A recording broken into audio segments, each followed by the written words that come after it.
Think Again oleh Adam Grant. Kekuatan dari mengetahui apa yang tidak kamu ketahui.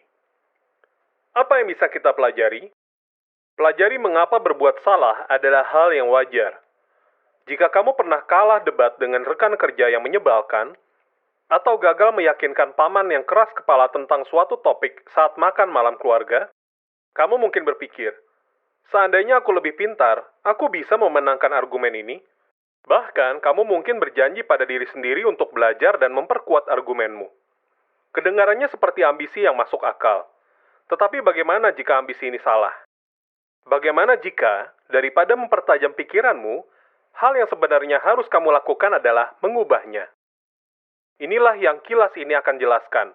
Kamu akan menemukan bahwa kunci untuk penilaian yang lebih baik, kemampuan yang lebih hebat, dan memenangkan lebih banyak argumen tidak dipengaruhi oleh kekuatan pikiranmu, melainkan kemampuanmu untuk berpikir ulang. Dari menghapus rasisme di masyarakat, membujuk orang-orang yang anti-vaksin, sampai meningkatkan kerjasama tim, kamu akan belajar bahwa kemanusiaan akan maju ketika keyakinan kita mundur. Dalam kilas ini, kamu akan mempelajari 1. Alasan kenapa orang garing menganggap diri mereka sendiri lucu. 2. Apa yang bisa diajarkan oleh bencana luar angkasa, NASA, tentang budaya kerja. Dan 3. Cara untuk memenangkan semua argumen. Dalam dunia yang terus berubah, kamu juga harus terus mengubah pikiranmu. Pada tahun 2009, smartphone BlackBerry meningkat pesat. Perusahaan BlackBerry menguasai hampir 50% pasar smartphone, dan semua orang, dari Bill Gates, Presiden Obama, hingga Oprah, berkata bahwa mereka tidak bisa hidup tanpa BlackBerry mereka. Namun, hanya 5 tahun kemudian, pangsa pasar perusahaan itu turun drastis hingga menjadi 1%. Mengapa? Karena penemu BlackBerry, Mike Lazaridis, tidak mau merubah pikirannya. Ketika Apple merilis iPhone di tahun 2007 dan mulai mendapatkan pangsa pasar, Lazaridis tetap percaya bahwa sebagian besar konsumen hanya menginginkan perangkat yang dapat melakukan panggilan dan mengirim serta menerima email. Dia tidak bisa membayangkan dunia di mana orang menginginkan lebih dari apa yang bisa diberikan oleh BlackBerry. Tetapi sebelum kamu buru-buru menghakimi Mike Lazaridis, pertimbangkan bahwa kamu mungkin telah melakukan kesalahan yang sama persis. Jika kamu seorang pemimpin bisnis atau pengusaha, kamu mungkin bangga dengan dirimu yang berpegang teguh kepada strategi dan keyakinanmu. Tetapi masalahnya adalah, dunia sekarang berubah dengan cepat. Dan akses ke informasi juga meningkat dengan cepat. Pikirkan ini, di tahun 2011, orang-orang rata-rata mengkonsumsi informasi 5 kali lebih banyak dibandingkan tahun 1986. Perubahan yang sangat cepat ini menandakan bahwa mengetahui cara untuk berpikir tidak lagi cukup. Kamu juga harus tahu cara untuk berpikir ulang, sehingga kamu bisa mengintegrasikan informasi baru ke dalam strategi dan kepercayaanmu yang sudah ada. Oke, bagaimana caranya? Yang harus kamu lakukan pertama adalah melatih dirimu untuk berpikir seperti seorang ilmuwan. Para ilmuwan selalu penasaran dengan hal yang tidak mereka ketahui. Dan mereka terus-menerus mengubah pandangan mereka agar sesuai dengan data baru. Ilmuwan tidak memulai dengan jawaban, tetapi dengan pertanyaan. Mereka dengan hati-hati menguji teori mereka dan mengandalkan bukti, bukan intuisi. Jika kamu seorang pemimpin bisnis, kamu dapat berpikir seperti ilmuwan dengan melihat strategi bisnismu sebagai teori yang perlu diuji. Sebuah penelitian tentang startup Italia menemukan bahwa pendiri yang memikirkan bisnis mereka secara ilmiah memperoleh lebih banyak pendapatan dan pelanggan daripada pendiri yang tidak. Para peneliti menyimpulkan bahwa para pemimpin yang berpikiran secara ilmiah lebih sukses karena mereka lebih cenderung untuk mengevaluasi bisnisnya dan menyesuaikan model bisnis mereka ketika ada yang salah. Kamu mungkin tidak tahu apa yang kamu tidak ketahui. Bagi kebanyakan orang, titik buta terbesar adalah hal-hal yang belum mereka kuasai. Ini mungkin terdengar kontraintuitif, tetapi banyak penelitian yang menunjukkan bahwa orang-orang yang mendapat nilai terendah pada tes penalaran logis dan selera humor juga menganggap kemampuan diri mereka jauh lebih hebat dari realitanya di bidang tersebut. Lebih buruk lagi ketika kamu mengira kamu pandai dalam sesuatu, tapi padahal tidak. Kamu cenderung tidak ingin meningkatkan kemampuanmu. Lihat sebuah penelitian tentang kecerdasan emosional. Ditemukan bahwa orang-orang yang memiliki kecerdasan emosional terendah tidak hanya berpikir bahwa mereka jauh lebih cerdas secara emosional daripada aslinya, tetapi mereka juga cenderung tidak menginginkan pelatihan untuk meningkatkan hal ini. Jadi apa obat untuk kebutaan ketidakmampuan kita? Jawabannya adalah kerendahan hati. Ketika kamu memiliki sikap rendah hati dan mengakui bahwa ada banyak hal yang tidak kamu ketahui, kamu akan membuka diri untuk mempelajari hal-hal baru sehingga menjadi lebih kompeten. Kamu mungkin takut bahwa menanamkan pola pikir yang rendah hati akan merusak kepercayaan dirimu. Tapi sebenarnya, kerendahan hati dan kepercayaan diri bisa hidup secara berdampingan. Kepercayaan diri adalah keyakinan pada diri sendiri, sedangkan kerendahan hati adalah mempertanyakan apakah kamu sudah memakai metode yang benar. Orang-orang yang paling sukses yakin akan mencapai tujuan mereka pada nantinya. Tetapi mereka juga memiliki kerendahan hati untuk bertanya apakah mereka saat ini menggunakan metode terbaik untuk mencapainya. Cara lain untuk menerangi titik butamu adalah dengan menikmati argumen.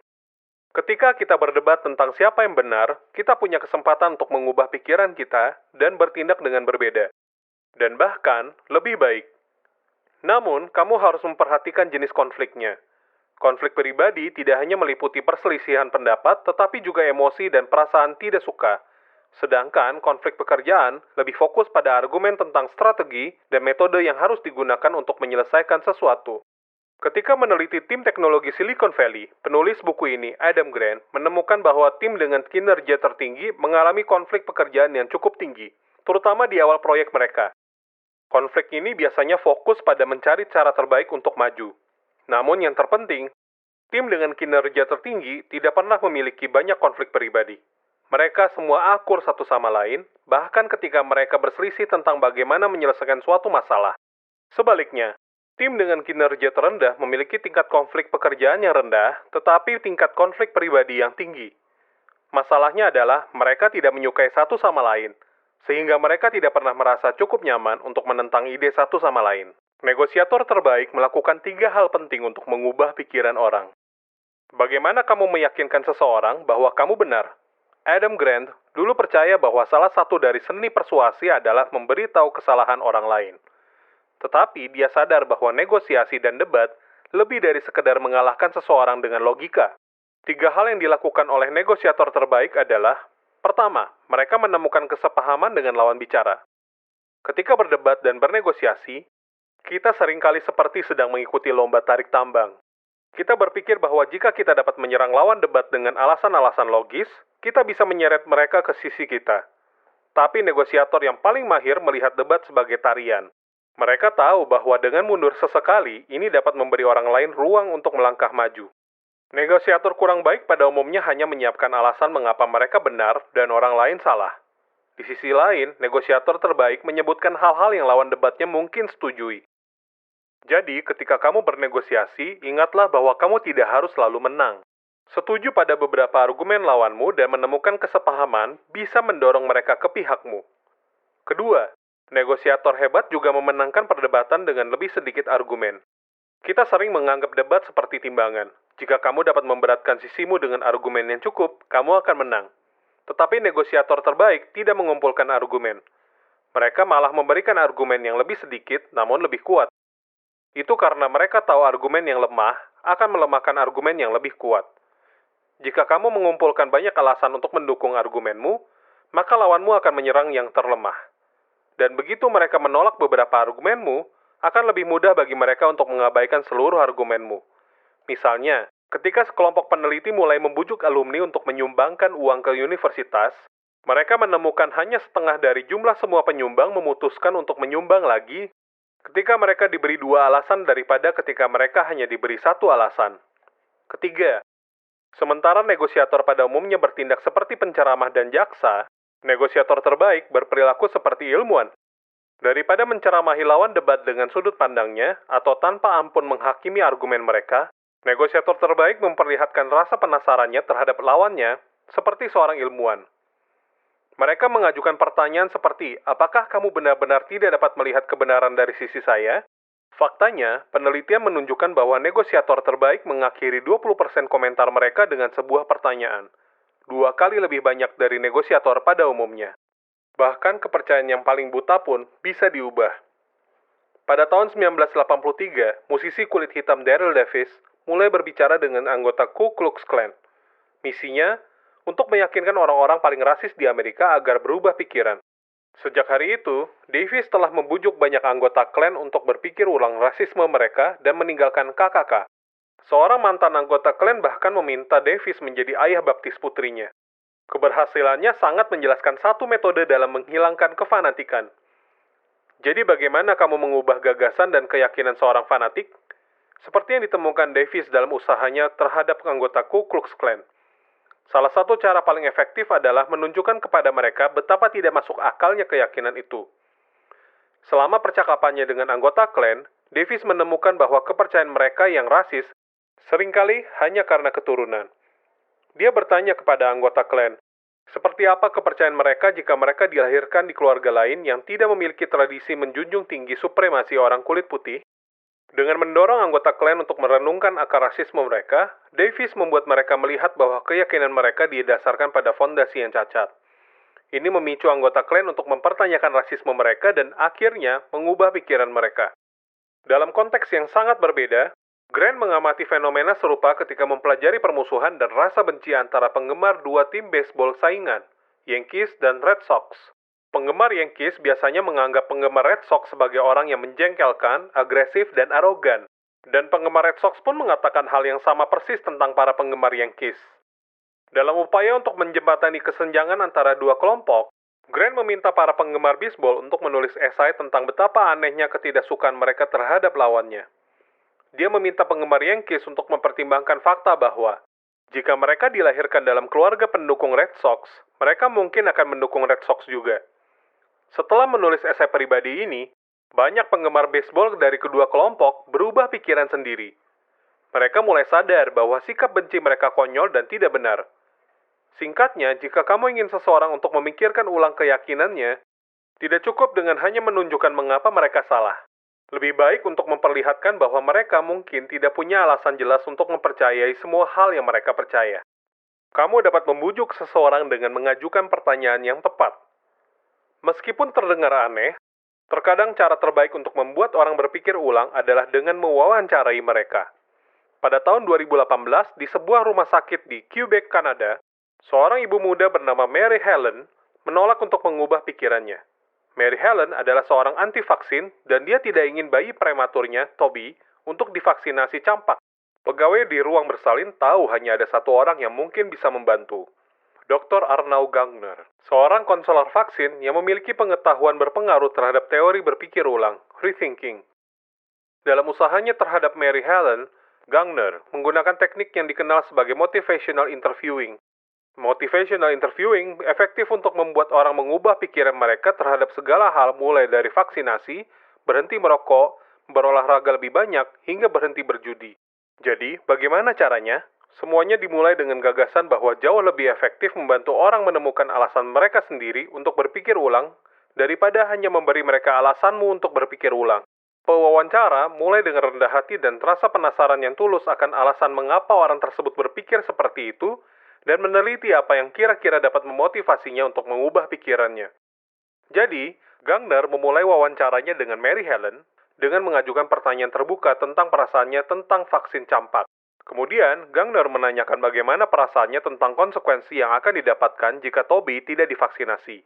Biasanya, ketika kita mencoba untuk membujuk seseorang, kita lebih banyak berbicara.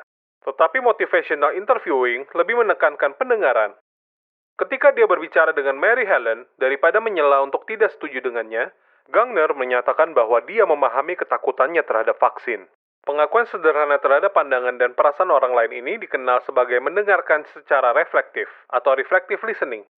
Di akhir wawancara, Gangner menekankan bahwa Mary Helen memiliki kebebasan penuh untuk memilih apakah akan memvaksinasi Toby atau tidak. Ketika orang menolak untuk berpikir ulang, itu mungkin bukan karena mereka tidak setuju dengan argumenmu. Seringkali karena mereka ingin mempertahankan kebebasan mereka untuk memilih.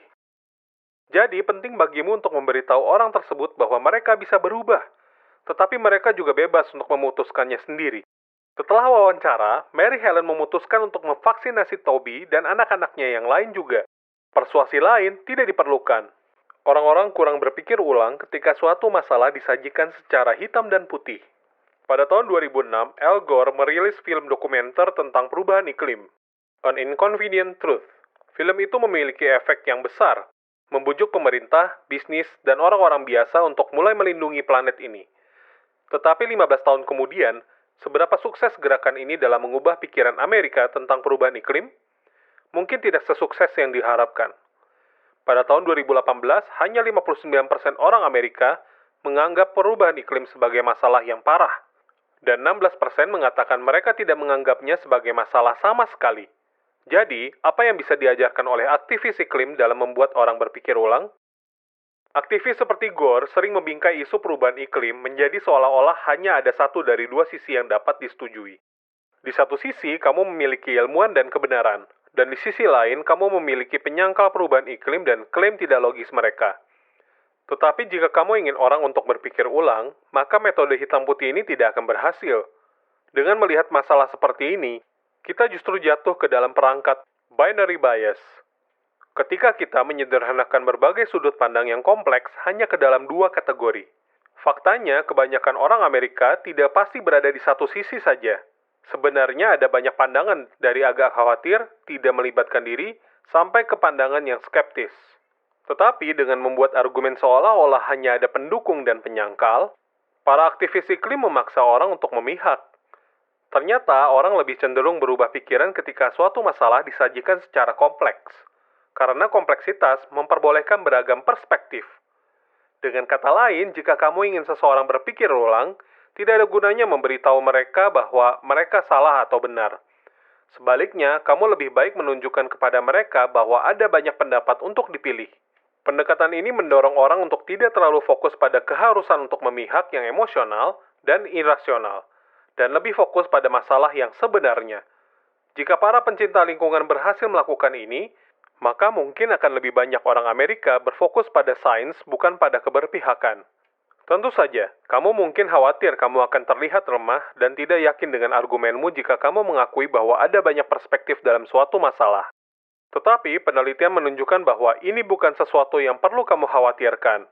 Faktanya, banyak penelitian telah menemukan, ketika para ahli menunjukkan keraguan, kita justru melihatnya lebih meyakinkan, bukan sebaliknya. Budaya organisasimu mempengaruhi kemampuan timmu untuk berpikir ulang. Berpikir ulang bukan hanya tentang seseorang yang berubah pikiran. Hal tersebut juga merupakan kebutuhan bersama di dalam organisasi. Pada tahun 2003, pesawat luar angkasa Columbia NASA lepas landas. Saat itu terjadi, beberapa bahan busa pecah dari pesawat. Apa reaksi tim darat NASA? Mereka dengan cepat memutuskan bahwa itu bukan masalah besar. Busa telah pecah dari pesawat ruang angkasa pada penerbangan sebelumnya, dan tidak ada hal buruk yang terjadi. Jika tim darat berpikir lagi tentang pentingnya busa, mereka akan menyadari bahwa itu adalah masalah besar. Hilangnya busa akhirnya menyebabkan kapal pecah ketika memasuki kembali atmosfer bumi, dan ketujuh astronot itu meninggal. Pada tahun 2003, budaya NASA sangat berpusat pada kinerja. Prioritas utama adalah menyelesaikan tugas, dan dengan standar terbaik di setiap saat. Dengan begitu, banyak penekanan pada hasil. Tidak ada banyak ruang untuk berpikir ulang. Jika kamu ingin timmu memiliki kemampuan untuk berpikir ulang dan menilai kembali keputusan mereka, maka tempat kerjamu perlu menanamkan budaya belajar. Dalam budaya belajar, prioritas tertingginya adalah pertumbuhan, dan berpikir ulang adalah rutinitas. Karyawan memelihara unsur keraguan dalam pengetahuan mereka, dan mereka selalu menyadari betapa banyak yang tidak mereka ketahui.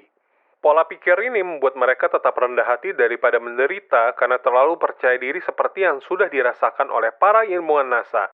Kamu mungkin berasumsi bahwa organisasi dengan budaya yang mementingkan kinerja mendapatkan hasil yang lebih baik. Tetapi penelitian menunjukkan bahwa perusahaan dengan budaya belajar adalah yang paling inovatif dan yang paling sedikit membuat kesalahan. Kamu bisa menanamkan budaya belajar di organisasimu dengan memberikan keamanan psikologis kepada karyawanmu. Ketika anggota tim merasa aman secara psikologis, mereka merasa nyaman mengambil resiko, mengetahui bahwa mereka tidak akan dihukum karena melakukannya. Mereka cukup percaya pada rekan kerja dan manajer mereka untuk bisa mengakui kesalahan mereka sendiri. Ini berarti kesalahan dan masalah dapat diidentifikasikan dan diselesaikan. Sedangkan dalam budaya yang mementingkan kinerja, karyawan secara rutin dihukum karena gagal, sehingga orang-orang berlomba untuk menutupi kesalahan mereka. Sayangnya, kesalahan ini kemudian tidak pernah bisa dihilangkan, dan kamu akan memiliki tragedi seperti bencana Columbia. Jadi, jika kamu ingin timmu berpikir ulang, jangan beritahu mereka bahwa kegagalan bukan suatu pilihan. Mengizinkan tim untuk membuat kesalahan dan memikirkan ulang metode mereka juga merupakan satu-satunya cara organisasimu belajar, tumbuh, dan berhasil dalam jangka panjang. Ringkasan akhir, pesan utama dalam kilas ini. Menyimpan keraguan atau membuat kesalahan tidak membuatmu lemah atau menjadi tidak kompeten. Kemajuan yang asli dan pertumbuhan seseorang berasal dari terus-menerus menilai kembali ide dan pendapatmu dan dengan menanamkan sikap rendah hati terhadap pengetahuan. Jadi lain kali jika seseorang memberitahumu bahwa mereka 100% yakin mereka benar dan kamu salah, kamu tahu bahwa merekalah yang perlu berpikir ulang.